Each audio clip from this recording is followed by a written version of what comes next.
The movie starts on a cheerful note. We see a couple in a car recording video while driving. The woman, named Jessica, is pregnant, and they are going to the hospital for an ultrasound to see the gender of the baby. While recording, the husband, named Matthew, says that he is preparing a journal for their baby through the videotapes. The couple looks very happy and excited about the future ahead. They are looking forward to having amazing memories with their baby, not aware of the tragedy that awaits them. As they speed up, a car suddenly comes crashing into them at the intersection. The camera keeps recording as the insides of the car crash. Luckily, the family survives the crash, but the husband loses his eye and the poor family loses their unborn baby. Fast forward to 10 months later, we see Matthew working on a mini camera infused into an artificial eye. He is observing the camera under a microscope when his wife Jessica comes and hugs him from behind. She asks about the holiday weekend that they had planned and whether Matthew's boss has agreed to lend his vacation home to them. Matthew smiles and says that, yes, it's all done. Jessica smiles. She had been going to the doctor for medical examinations after her miscarriage, and she tells him the good news that they can finally try to conceive another baby. The doctor has finally given her the green light. Matthew's facial expressions change, and it seems as if he isn't ready to have a baby yet after what happened last time. We can't blame the poor man. Healing varies person to person. Anyway, unaware of this detail, Jessica is ecstatic to hear that they are finally going to enjoy themselves this weekend, and kisses him goodbye before going to work. Matthew finally puts together all the parts of the artificial camera-infused eye and puts it inside his empty eye socket. Meanwhile, in the background, the TV news channel informs them about an American satellite being destroyed due to an unidentified object. The news shows a video of a satellite getting smashed to pieces due to the impact from a rather blurred thing. As the reporter announces a report about any unusual sightings, Matthew takes his car keys, wallet, and his dog Teddy as they exit the apartment. He drives off to pick up his friend Joe, a doctor who called him earlier telling him he is late. After getting in the car, Joe changes his clothes and shows him the new camera that he bought especially for this trip. As he is flexing his beautiful new Canon, Matthew gets a call from Jessica. They go on to pick up Jessica and Joe's girlfriend Liz. Afterwards, they go on to pick up Jessica's brother Trey, who brings along his girlfriend Julia. Finally, with all the group assembled, they drive off to their vacation spot, Gracefield. On the way there, Jessica's brother Trey teases Matthew for his artificial eye. He asks him to show it to Julia, who seems quite lost as the entire group is arguing over whether Matthew should show it or not. After arguing cheerfully for a bit, Matthew finally gives in and takes out the artificial eye, passing it over to Trey, who shows it to Julia. Taking the strange object to inspect, Julia is disgusted when she finds it to be an eye, and in a panic, throws it in the back, where Teddy picks it up, licking it. Everyone laughs, and Matthew finally gets his eye back. It turns out their trip to Matthew's boss's vacation home in Gracefield will take almost 5 hours. Traveling for quite some time, the group slides into an isolated track. The gas container of Matthew's car is also getting low. Trey asks Matthew why his boss would buy a cabin in such an isolated place, and Matthew says to trap animals, but Joe cuts him off demanding he spill the truth. Matthew says that his boss is trying to capture Bigfoot, and the group laughs it off. Matthew says they would be shocked to know just how many people believe in such myths. They finally pull up to a property. Matthew opens the gate, and they pull up to a beautiful house overlooking amazing scenery. The group jumps down to run to grab the best room. The house is huge. Matthew looks for his wife, and they look content. Jessica says that she has been looking forward to this weekend. The group prepare for dinner and goof around, playing games and having the time of their lives. They go out onto the balcony, enjoying the night breeze, when Joe notices a strange lighting in the sky. The group watches, and it gets bigger and bigger, finally turning into a threatening ball of fire coming right at them. Scared, they all scoot down to the floor, and the huge object crashes into the forest behind the house. Matthew and Joe, with their adrenaline all spiked up, make sure everyone is all right, and then, after advising them to stay put, go off in search of the object. They take their cameras with them, as nobody would believe it if they didn't see it. The forest behind the house is dark and spooky. Joe sets up his camera, all excited, and Matthew also starts recording from the artificial eye camera. Joe perks up after knowing that Matthew's eye is, in fact, a mini camera. He says that he knew it, since he saw the red light in his eye. The duo inspects the dark forest in search of the unknown entity that left them all tingly and excited. Meanwhile, Trey also comes running after them, with a beer in one hand and his clothes in the other. He keeps asking where it is, and Matthew tells him to stay there and keep an eye on them, and also to put on his clothes, for God's sake. Joe says Trey probably wants to impress his girlfriend, and the duo goes off into the forest, leaving him behind. Matthew tells Joe about the news of the satellite, making the observation that it could be related to that. Joe is excited, and exclaims that it's his best birthday ever. They move around, stepping on fallen tree branches and crunchy leaves. Matthew warns Joe to watch his step, as his boss might have set up traps around the forest. The duo search for a bit, and then remember that they have not heard from Trey in a while. They call out, but he does not answer. Joe says they might have come too far. Matthew shouts, and Trey finally responds. Joe says that they should just go back, but Matthew's curiosity gets the better of him, and he tells Joe to wait there while he goes and looks for the thing. Joe, standing alone in the middle of the forest, gets creeped out, and calls Matthew to backtrack, claiming that they would come back tomorrow. Matthew doesn't listen and finally finds the place where the fireball hit. He calls Joe, and together they film the scene. Matthew finds a hole in the ground in the middle of the fire and recklessly reaches in to fetch out a strange rock, which is freezing cold. Meanwhile, Trey comes running to see the rock, and all three of them get lost inside the forest. They decide to stay there and wait for the girls to come for them. Suddenly they hear a strange noise,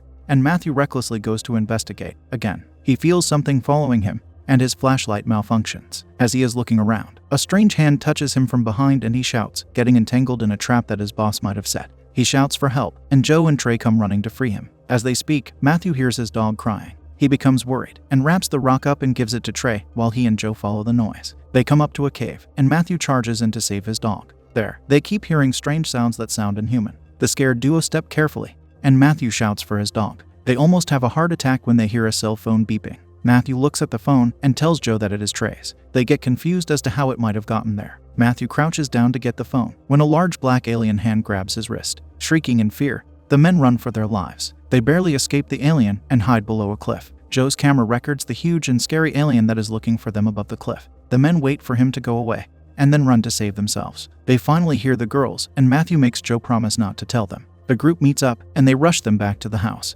Joe jokingly tells them that they saw Bigfoot in a cave, and they laugh it off. Little do they know just how true this joke is. Joe, shaken to the core from the alien invasion, tells the group that they should leave. Matthew says that they should be safe in the house for the night, and since it is dark, it's better if they leave tomorrow. They reach the house, and Jessica notes her phone screen glitching. Matthew assures her that it is probably nothing. Meanwhile, Joe calls Matthew to meet him, and all of them go inside the house. Inside, Joe and Matthew get into an argument, and Matthew tells him that they do not have enough gas in the car to leave. The duo decide that they will lock the house and stay inside, hoping that everything will be fine. They go and inspect their recordings, and finally see the alien that was following them. Turns out, Matthew's boss isn't as delusional as they might have thought. Matthew goes back to his room, covers the stone with a towel, and hides it away in his backpack. Dejected from all that has happened, and losing his dog, Matthew sits on the bed in a gloomy mood. Jessica tries to comfort him, and he cries, saying that he is tired of losing the people that he loves. As Jessica tries to get intimate, Matthew starts getting second thoughts from the fear of losing yet another child. Jessica gets angry and hurt. She goes into the washroom and slams the door behind her. Suddenly,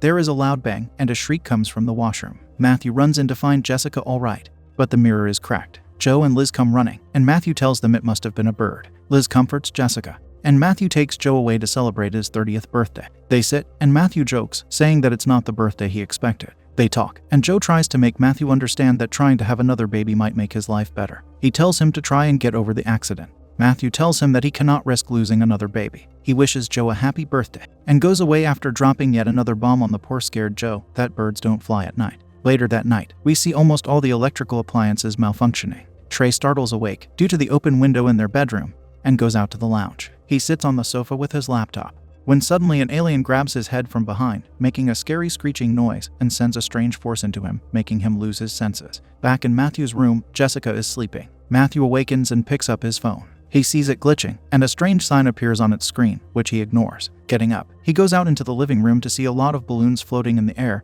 and many scattered on the ground. As he looks, suddenly one balloon floats up to the ceiling, and all of a sudden all the others follow its lead and stick to the ceiling. Matthew is freaking out right now. He looks around for any source, and suddenly all the lights in the house start blinking like crazy. He notices the hands of the wall clock speedily making rounds, and looks at his wristwatch to notice it doing the same. Suddenly, he sees the door open when he had previously made sure to lock it. Pretty freaked out, he moves outside to see the headlights on his car turning on and off. He turns off his car and hears a strange sound. Jumping from the scare, he calls out, but nobody responds. He starts to feel as if something is following him, and quickly moves back inside the house and locks the door behind him. Meanwhile, we see the shadow of an alien following him through the hallways of the house on the CCTV. Matthew moves back inside the house and locks the door. Inside, he finds Trey mumbling to himself on the sofa. When he goes closer, he finds Trey in a daze, saying something over and over with a strange faraway look in his eyes. He takes Trey back to his room. Matthew comes back to the living room and sees the malfunctioning TV display a strange sign again and again. He moves closer to inspect it.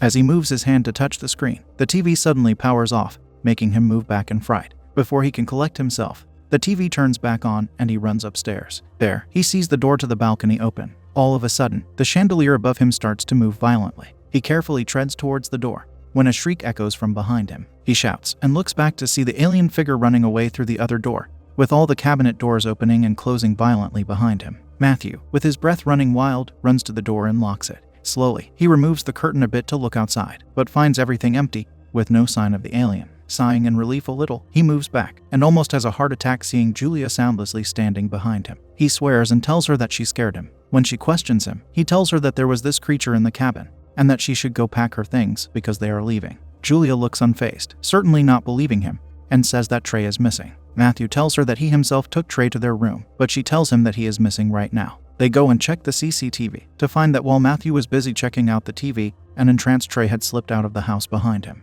They freak out after finding that Trey has gone inside the forest, walking like a controlled zombie. They try calling 911, but the line does not go through as they don't have any signal. Matthew and Julia go out to look for Trey. Matthew takes his flashlight, and Julia keeps shouting Trey's name. Hearing all the commotion, Jessica comes out and asks what is going on. Matthew tells him about Trey's disappearance. They hear strange noises, and Matthew tells them to get back inside, but Julia says she will go after him. Matthew asks Jessica to keep an eye on the freaked out Julia, and goes inside to wake Joe up. They take some sharp weapons with them, and go outside to find Julia gone too. Matthew and Joe go inside the forest to search, while Jessica and Liz go back home to try and find something to help them. Joe keeps grumbling that they should have left yesterday, as they tread into the dark forest. Everything is pitch black, and they can hardly find their way. Matthew tells Joe that Trey was not acting normally in the CCTV footage. He seemed as if he was hypnotized. He also tells him that the alien was in the cabin. As they speak, an alien noise echoes, and the poor boys freak out. Trembling with fear, they look around. Matthew clutches the sharp knife hard in his hand and looks around, ready to strike at any side.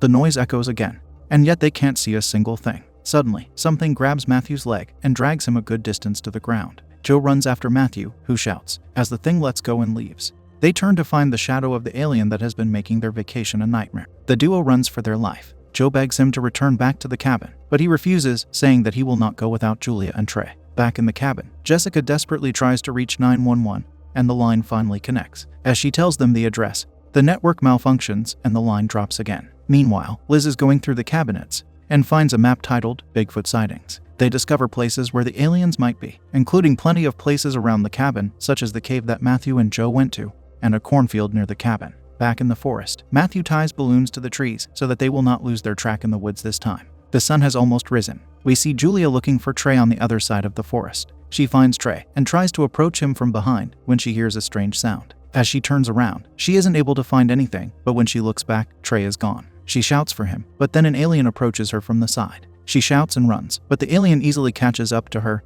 and she falls to the ground. The scary and large creature attacks her, just like it attacked Trey, making her lose her senses and get hypnotized. Matthew and Joe hear Julia's scream, and they run in that direction, but they are a bit late, as there is no sign of Julia. Matthew finds a stranded shoe belonging to Julia. They shout for her, but then suddenly Joe looks up and finds all of Julia's clothes hanging in the tree branches. The duo stares in horror. When they hear the sound of the alien again, Matthew runs after it. Joe looks stunned, but then he runs after Matthew, calling for him to stop. The duo run and enter a cornfield. Matthew emerges into a clearing amid the cornfield, and Joe follows him up there too. Once there, Joe tries to convince Matthew to go back, but he shouts back at him, saying that he wouldn't leave them behind. Joe tells him that it's impossible to find anyone in this cornfield unless they search with a helicopter. Matthew looks at him, and then an idea pops up in his mind. What if they use a phone tied with the balloons and launch it up to see a larger view of the field? Joe looks in his pocket and finds only 2 balloons there. Dejected, Matthew looks away, only to find a bundle of balloons waiting there for them. They suspect the aliens must have put them there, but pick them up anyway. They tie them to the phone and launch it into the air. It goes a considerable length upward and films the strange sign that is imprinted on the cornfield. The scriptwriter of this movie really needs some serious physics lesson. Anyway, they drag the phone back down and see the sign. Matthew suddenly remembers the sign he saw on the TV last night and tells Joe about it. Joe thinks the aliens must be communicating with them. He zooms in and finds Trey in the cornfield, and Matthew runs towards him. Joe runs after Matthew, and they find the clearing, but it turns out it was only his clothes, and he himself is gone. As they inspect the place, an alien soon catches up to them, and the duo runs to save their lives. They run through the cornfield, evading the creature. Soon, they run out of the field and into the forest, where they hide behind a rock. Matthew thinks that the aliens used Trey as a messenger, and they want to talk with them. There must be something, but they can't figure out what. They look around and find the balloons back at the place where they first tied them. Matthew decides to follow their lead, and they finally come back to the cabin. They tell the girls that they couldn't find Trey and Julia. Joe decides to go with Liz to the gas station and get some help, while Jessica and Matthew decide to stay back. They go to the car, but it breaks down before even starting, and the couple gets out of it. They decide to use bicycles instead, and tell them to stay put while they go and get help. Matthew and Jessica turn back, when suddenly they hear the aliens' noise again. They turn back and shout for Joe and Liz, but to no avail. They disappear into thin air. Jessica and Matthew come back inside and see the camera filming to find some strange force abducting the couple, making them rise up in the air and then disappear. The couple, the only remaining people in the house, get shaken with no idea of what to do now. As they go through the videos, they find two things. First, the satellite destruction is related to the aliens. And second, the aliens wanted to retrieve the rock that Matthew picked up. Matthew goes to find the rock and opens it to see the sign imprinted on its back. He comes out and tells Jessica that they have to leave. He finally understands that the aliens were not after them, but after the rock. He tells Jessica that they will trade the rock for their friends. The entire cabin looks scarily quiet. They decide to escape through the basement and descend downstairs. There, Matthew sees the bundle of balloons and understands that they cannot escape the aliens. They are already here. Suddenly the balloons explode and the TV turns on, displaying the alien sign. He shouts over the noise to tell Jessica to run. Anything and everything inside the cabin floats, smashes, and breaks. The couple finally manage to run outside. They find Liz and Joe's clothes scattered on the ground, and suddenly an alien appears before them.